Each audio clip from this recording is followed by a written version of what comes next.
Alright guys, here's a quick review on the controller and setting the RPM limit. Now, really it's a two-step process. We have done the testing here. We think that 2200 RPMs is going to be the best thing, but really you should test it on the fly to make sure it's going to work for you. So I'm going to power on the unit.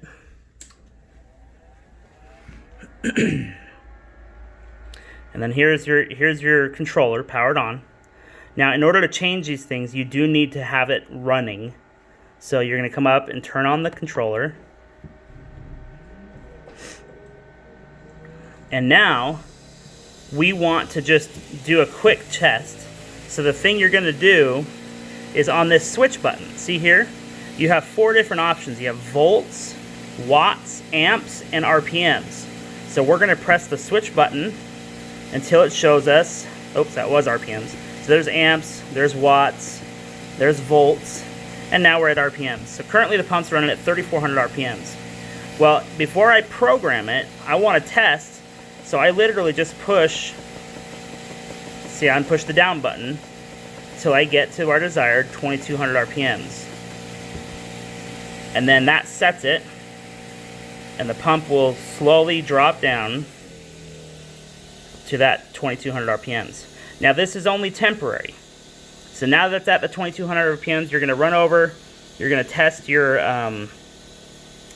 tank flow, and it should be, we tested it multiple times, and we were getting about 1.35 gallons per minute at 2,200 RPMs with the head pressure that we estimate your length will be. So once you get the desired RPM, whether it's 2,200 or 2,300, depending on what your head pressure is, that you decide, now I'm going to show you how to program it. Okay, so we're ready to program. The first thing we do is we come up to the set button here while the pump is running, and we push and hold on the set. The pump will shut down, and you'll see this P0.0. Now we need to go enable the controller for programming. So it's a two-step process. When you have the P0.0 string, you push the enter button. Just push it, you don't hold.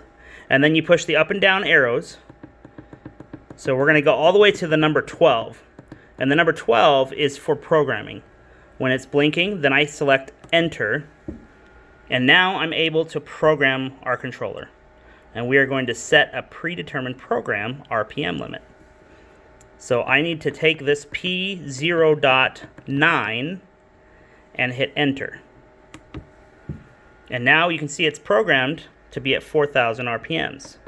I'm going to use the up and down arrows, and I'm going to take it down to the 2,200 RPM, or whatever your set RPM that you think. It's blinking, and I'm going to go ahead and select enter. So it is now programmed to be at 2,200 RPMs. So to test it, I simply push the set button again. Sorry, push and hold the set button. That takes it out of programming mode. And you'll see it start to kick up. Now watch what happens here. When the pump first kicks in, it goes all the way up to almost 3,000 RPMs to get the pressure it needs to push. But then as soon as it reaches pressure, it'll start to kick back down. It takes, I would say, 30 seconds or so. And there we go. And now the pump will run every time at the 2,200 RPMs. And that's how you do it. If you have any questions, give us a call, and we're here to help.